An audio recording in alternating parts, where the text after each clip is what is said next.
By the time I turned the key, the house already smelled like roasted chicken and rosemary. Emma ran down the hallway, kissed my cheek, tugged my coat off like it weighed a ton. "You're late," she grinned. "Sit." I kept it warm. Home felt easy. Shoes by the mat, soft light, her humming. She planted a plate in front of me and pressed her chin to my shoulder. "You work too much," she murmured. "I worry." "Then stop worrying." I tapped her wrist. "I'm good." It should have ended there, a regular Tuesday. But the first odd thing slipped in quietly. After we ate, she set her phone face down and pushed it away like it burned. "You okay?" I asked. "Just group chat drama. You don't want to know." She smiled too quick, poured me iced tea, then changed the subject. We watched a rerun of a crime show.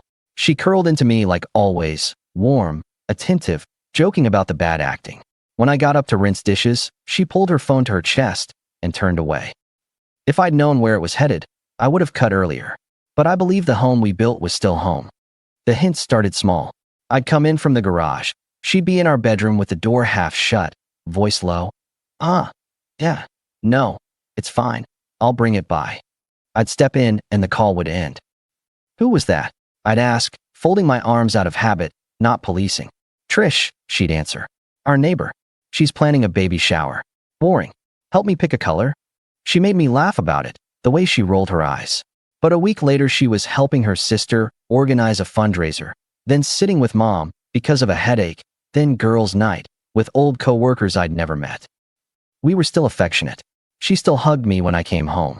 She still touched my shoulder when she passed. Only now there was static around her. Little delays, tiny edits to the truth. One Saturday morning, I put down my coffee and asked straight. "What's going on, Em?" "With what?" "You." The sprinting phone. The last-minute plans. The locked iPad. "That's new." She pulled on a denim jacket and tied her hair. "I changed the iPad password because of online banking." "You know that." "Then tell me the new one." Her smile thinned. "You don't trust me? I'm not interested in theater. Give me a reason to trust the story, I'll buy a ticket." She sighed, walked to the counter, scribbled 4 digits on a sticky note, and slapped it down. "There. Happy." "When did we start pretending?" I asked. She leaned against the fridge. "You're reading into everything. My mom's hip hurts, my sister's kid needs rides, Trish is always flailing. I'm being a decent person. Then schedule it like a decent person. Put it on the calendar. No more pop-ups." She raised a brow. "Calendar approvals for my life? Cute. Try respect for shared time. There's a difference." She crossed her arms. "You're controlling." "I run a contracting crew all day. I hate surprises in my free time." "That's not control. That's sanity." "Fine." She grabbed her tote. "I'll be back for dinner. Don't wait up." "I'll eat at Ben's," I replied. "Game night. Text if you need me." She stared like the ground shifted an inch. Then she shrugged. "Do whatever you want." "I'm going to," I said. "And if this stays fuzzy, I'll tighten it." "What does that even mean?" "It means I treat unclear things like hazards. I mark them, I go around." She rolled her eyes and left. I finished my coffee, entered game night at Ben's on our kitchen calendar in big black letters, and took the sticky note with her iPad code without ceremony. If she wanted drama, she would be disappointed. I was building a map. At Ben's, we ate bad wings and mocked a blown call. He's a project manager with a dry way of seeing through people. "Everything good at home?" he asked during halftime, tossing me a bottle of water. "Define good." He watched my face. "You're not a talker." "That's not me fishing. But you look like a guy measuring beam deflection." "Let's call it hairline cracks," I said. "I'm not running around with tape and a prayer." "Welcome to middle age." He smirked. "You start hearing creaks in a house that used to be quiet." "Yeah." I folded the cap into the label. "I'm setting new permitting rules. No late night emergencies without a calendar entry. No undisclosed group chats. Public boundary. If it keeps going, I'll post it in the group text with her sister. Not to embarrass. To make it real." He nodded. "You always play straight. Don't start apologizing for it." When I got home, Emma was on the couch with a throw blanket and a rom-com on. She paused it, looked me over. "You went to Ben's? You didn't tell me." "It's on the calendar," I said, tapping the black square. "Right next to Trish Emergency? Funny. Transparent." She shifted, then patted the cushion. "Come sit." I made brownies. It was the first soft turn. She smiled warmer than necessary, nudged my knee with her foot, laughed at nothing. We watched 30 minutes. She rested her head on my chest. I'm sorry if I've been scattered, she whispered. I don't want you to worry. Then stop giving me puzzles, I said. I like you better than suspense. I know. She kissed me once, deliberately. You're my constant. It felt good. I'm not made of stone. But I left the sticky note in my wallet and didn't take constant as handcuffs. The next week, she started teasing me in ways she hadn't before. At a backyard barbecue, our neighbor Trish was bragging about her beginner yoga. Emma smirked and nodded at me. Ty's too stiff for that. He bends about as much as our porch posts. People chuckled. I raised an eyebrow. You're confusing me with the kitchen table. That thing's a rock. She didn't stop. He labels his spice jars. Our life is a spreadsheet. Yep, I said. And somehow the basil still walks off. Ben watched, lips pressed into a line. Trish giggled. Come on, Emma. It's a joke, Emma said, waving it off. Relax, he knows I love him. I clinked my beer against Ben's and smiled like it rolled off me. Inside, I marked the new form, small public cuts. In return, I adjusted. Walking home, I matched pace with Emma. New rule, I told her. No jokes at my expense in front of the neighbors. That's ridiculous. Take it or leave it. If you need a laugh, we've got a remote. Or roast me at home if you must. Not in front of Trish. Why? Afraid of looking human. Afraid of normalizing cheap shots. I set the price in our house. She blew out air. All right. Fine. You're welcome. 2 days later, she texted at 5:15 p.m. Running late. Helping mom with a shelf. Don't wait up. Put it on the calendar, I replied. Seriously? Yes. She didn't. She came in at 9 with a paper bag and a bouquet of grocery roses. Thank you for being patient, she said gently. I brought your favorite chips. Mid-turn again, light care. I took the bag, put the flowers in a jar, and kept the rule. Calendar next time. Sure, she said, kissing my cheek. You're right. The more I asked for clarity, the more she reached for charm.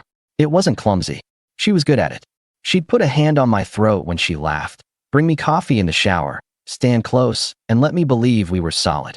Then she'd slip out in the evening for sister errands and silence her phone. I drew a line on money. The joint account was for bills. Everything else stayed separate. Always had been. Now I scheduled bill pay myself and removed the overdraft cushion linked to my personal savings. She noticed. When did you turn into a banker? She asked, peering at her screen. I turned into a man with better time management, I replied. If you're out, be out. If you're in, be in. I won't chase either. She stared like she wanted to argue, then smiled instead. You're impossible. Consistent, I said. That weekend she surprised me with tickets to a small jazz club. The dress, the perfume, the way she caught my eye like I was the only man in a room. It hit all the old bells. During intermission, she touched my sleeve. I know the calendar stuff bothers you, she said. I'm trying. Trying doesn't need a speech, I answered. Just do it. I will. She squeezed my hand. I love our life. I wanted to believe it. I let myself enjoy the music and the way people looked at us like we belonged together. But when we got home, she slipped away for a quick call and came back with a smile that didn't belong to our night. I went to bed without asking. On Monday, I hired a private investigator. I didn't make a big deal. I didn't tell anyone but Ben. You sure? He asked. I'm sure. I want facts. You know what you might get. I know what I'm buying. An answer. Cheaper than losing 10 years to uncertainty. You want me there when you read it? No, I said. But keep your phone on. 2 days later, I set a simple test. I moved my Tuesday client meeting to late afternoon and left the morning open. I wrote a note on the kitchen whiteboard.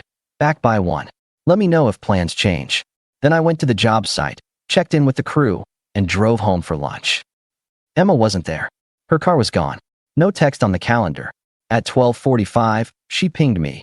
With Julie, last minute thing, be home by 4. Julie lived across town. I ate cold leftovers and took a photo of the whiteboard. No commentary. I went back to work. That evening, she floated in at 5:30 with takeout and a bright tone.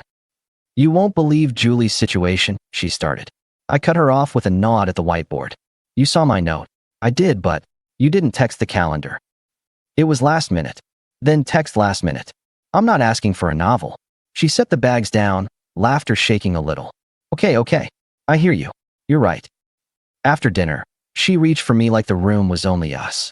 It was the second soft turn, bigger than the first, more affectionate, generous in a way that converts chaos into warmth. I held her, but my head stayed on the beam. I wasn't confusing a soft blanket for solid structure. On Friday, she announced a weekend plan in passing. Brunch with the girls tomorrow. Then I might swing by Mom's. Don't wait up if I'm late. Put it on the calendar, I said, pouring coffee. She rolled her eyes. Fine.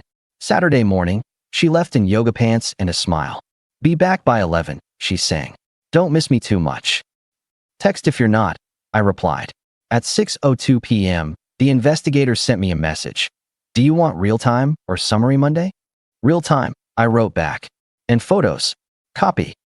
At 7:48 p.m., my phone buzzed. A live stream of location pings, a camera shot from across a parking lot. Emma walking into a restaurant with a man I knew too well, Mike. Her oldest friend. Married. He and I had carried a couch together once, laughing like we were on the same team. The next photo, their hands touching across the table. Then her leaning into him, his hand on the small of her back. Then his face close to her ear in a half hug outside by the valet stand. My jaw didn't clench. My vision didn't blur.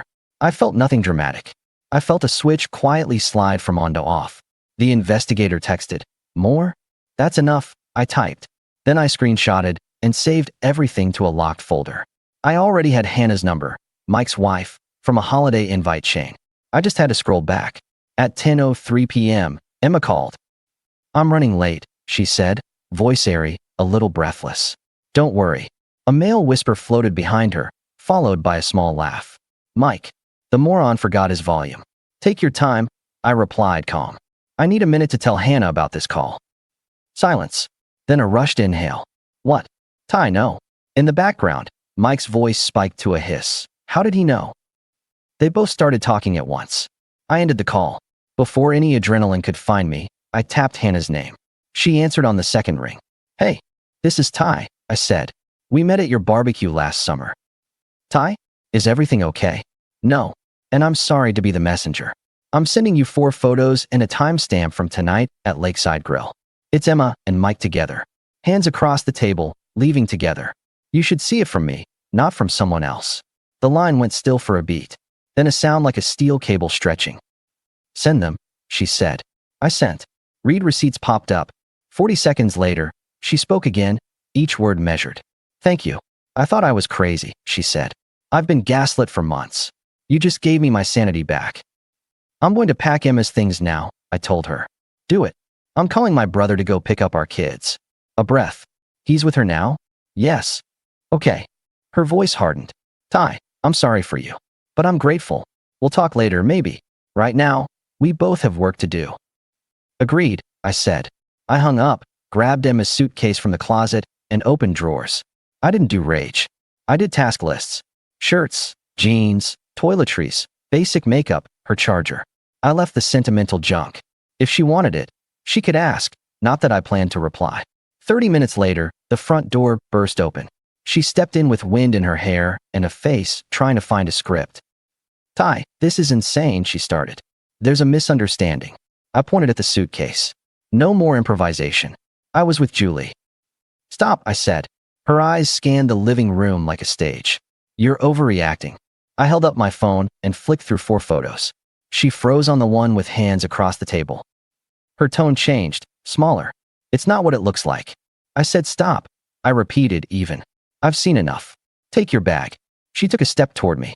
Can we talk about this like adults? We are. Action is adult. I nudged the suitcase toward her feet. Take your bag. Her shoulders sagged. She grabbed the handle. This is crazy, Ty. No, this is logistics. The crazy part was yours. She swallowed. Where am I supposed to go? You've got options. But not here. Please. Your key works until tomorrow morning, I added. Drop it in the mailbox by noon. She stared, then wheeled the suitcase out. No slam, no scream. Just the sound of cheap wheels on our walkway. I locked the door and exhaled once. Not relief, just completion. I slept like a guy after closing a job. The next morning, the calls began. 7:12 a.m. Can we meet? Please. 8:03. I'm sorry. I panicked. I didn't mean for this to blow up. 10:49. I'll do anything. Noon. Ty? Hello. I didn't answer. I filed the report the investigators sent overnight. I updated my bank settings. I changed the door code. I sent Ben a short message. It's done. He replied, proud of you. Call if you need help with anything. I didn't. I wanted quiet. At 1:20 p.m., my phone buzzed with a new number. Hannah. He's out, she said. Bags on the porch. He's yelling in the yard. My brother is standing next to me and doesn't mind an audience. Mike can scream in a hotel. Thank you again. I wish it weren't necessary. Me too. A pause. If you need a statement later, for friends who will ask, you have it. I'll back you. He's already trying to spin. Good to know, I said. I'm filing paperwork this afternoon. Same, she said. Be well, Ty. You too. By 4 p.m., my email to my lawyer friend went out. I won't detail paperwork. The internet lives for court stories. I don't. I filed what I had to file. I also shut off Emma's card on the shared bill account and moved autopays to my name alone. By dinner, she'd shifted her strategy. Not angry, but syrup. You know I love you. Her text read. That was a one-time meltdown. I was confused. Please, let's not throw away our life. I put my phone face down and salted my eggs. I wasn't throwing anything. I was setting a heavy thing down. 3 days of silence from me made her frantic. She showed up at noon on day 4, knocking like a salesman. I opened the door a foot. Don't, I said. Just 5 minutes, she pleaded. You took your 5 minutes at Lakeside. I messed up. You built a side life in my blind spot. I corrected. And you didn't mess up. You managed it. For months. She looked for pity and found a blank wall. I'll get counseling, she tried. We can fix this. This isn't a leaky pipe, I answered. It's a cracked foundation. And I'm not pouring good concrete into bad forms. She blinked quickly. You're cruel. I'm precise. I angled the door. Goodbye, Emma. She backed off. Tears a strategy now. I locked the door. 2 weeks. She called and texted every day. I blocked. She found new numbers. I blocked those too. She emailed. I set a filter that moved her to a folder I didn't open. I went to the gym, fixed a sagging fence, cooked my own food, took a drive upstate on Sunday, and hiked alone. I kept moving. The silence wasn't empty. It was clean. On day 14, she slipped past the filters with a call from a friend's phone. I picked up without looking. Ty, she said, small. I'm only answering to close a loop, I replied. Please don't hang up. Just hear me, she begged. I can't sleep. I can't focus. I know I blew up our life. You're still using our, I said. That's expired. Let me see you once. To apologize. To explain. There's nothing to explain. There is, she insisted. I was lonely while you worked those long hours. Stop. Don't insult us. You don't have to forgive me, she said. Just meet me. 1 coffee. You set the rules. Here are the rules, I replied. There will be no meeting. There will be no coffee. You made a choice. Now live in it. Please, she whispered. Don't be done with me. I am, I said, and ended the call. I thought it would finally land. It didn't. 2 days later, she waited outside my office, arms folded, eyes red. Ben saw her through the glass and waved me over. You want me to move her? He asked. No, I said. I'll handle it. I walked out. She rushed forward like a hug would erase paperwork. Stop, I told her. Ty, I get it now, she said, words tumbling. I lost my mind. I miss you. I miss our routine. I will do anything you say. Good, I replied. Do this. Go home. Don't come back here. Don't show up at my house. Communicate through email about logistics only. I'll check that folder every 3 days. That's all. You can't mean that. I do. She reached for a different tactic. If you leave me, you're throwing away a woman who loves you. People make mistakes. That word is too small for a plan, I said. She flinched. Then anger cut through the wet voice. You think you're perfect. You're cold. All math. I'm warm to people who respect me.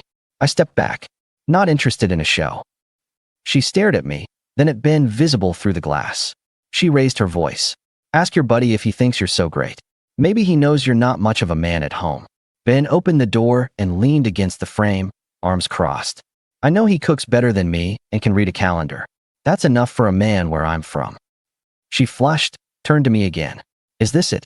You into marriage with a shrug? Not a shrug, I said. A standard. I nodded past her, toward the parking lot. Go.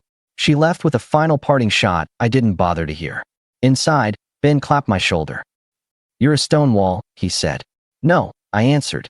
I'm a finished job. I assumed that was the last in-person scene. I was wrong. The next stage was her trying to control the story. Mutual friends started texting me vague questions. Hey, Man, everything okay? From one. Heard you were being unfair. From another. Trish, queen of the block group chat, posted a passive-aggressive message about men who abandon women when they're vulnerable. Names weren't said, but the zip code did the work. I don't enjoy gossip wars. I also don't let lies live. I built a small, boring plan. I created a group thread with 6 people. Trish, our next-door neighbor Mark, quiet, sees everything. Her sister Julie, Ben, Hannah, and Emma herself. I titled it Clarity. Apologies for the group text, I wrote. Rumors are growing. I don't do rumors. This is the last message I'll send on this topic. I attached 4 unedited photos from the investigator with timestamps. I attached screenshots of my whiteboard note and the don't worry call log with 10:03 p.m. I didn't add commentary. I ended with one sentence. We're separating, paperwork filed. Please keep me out of any story that ignores these facts. The thread blew up for 5 minutes. Trish went silent. Mark sent a single understood. Julie wrote my phone privately. I had no idea. I'm sorry. Ben added a thumbs up. Hannah chimed in. Thank you for the transparency. Emma left the chat. I muted my phone. By the end of that week, my bank accounts felt lighter in a good way. No more mystery charges for random brunches. My living room felt bigger. My sleep wasn't interrupted by late-night whispers down the hall.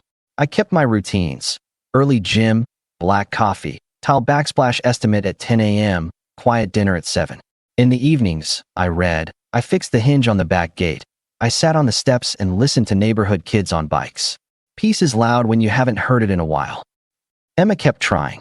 Emails slipped in with urgent in the subject. I only opened the ones about logistics. Can I pick up my box of photos? Yes, porch at 6. Can I get the air fryer? No, buy your own. Do you have my passport? Yes, come at 10 a.m. Saturday. I'll place it in the mailbox. She tried to insert apologies mid-sentence. I skipped them. The day the papers went final, I took a long drive with the windows cracked and a sandwich on the passenger seat. No music. I stopped at a lake and leaned against the railing like a man who came out of a storm and didn't need to talk about it. I didn't feel triumphant. I felt like I'd lifted a beam off my chest and out of my house. Clear sight lines. Fresh air. 3 months later, life looked like mine again. I bought a used pickup with low miles and no drama. I moved my office to a bigger space with better light. Ben and I bought a smoker for weekends. On Sundays, I worked on the kitchen island project I'd put off.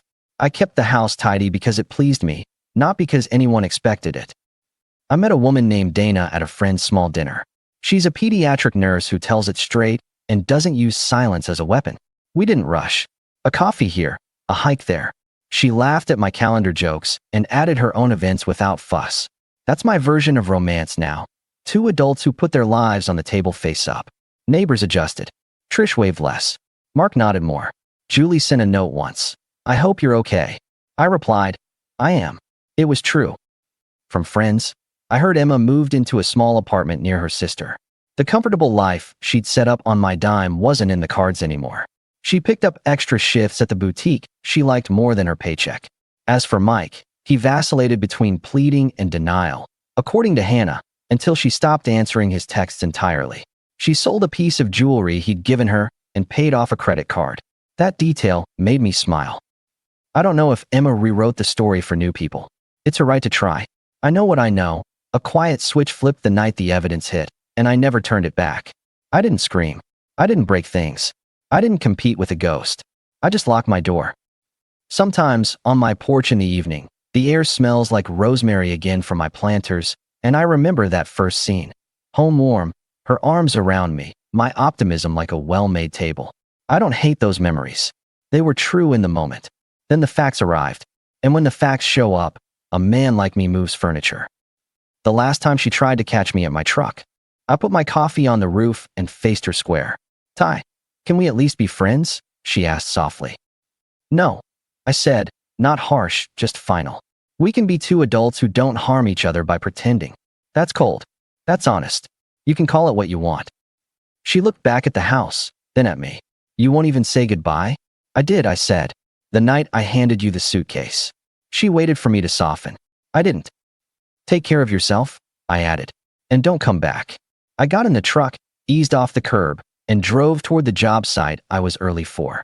At the first light, Dana texted, Still on for dinner? I typed yes. 7 p.m. I'll bring dessert. I could almost hear her smile through the screen. The story ended when I chose myself without a speech. That's the whole lesson. You don't have to win an argument. You just have to leave the table that stopped feeding you. And when someone tries to drag your name in the mud after that, you keep receipts, you share once, and you go back to the life you built with your 2 hands. That's all I ever wanted.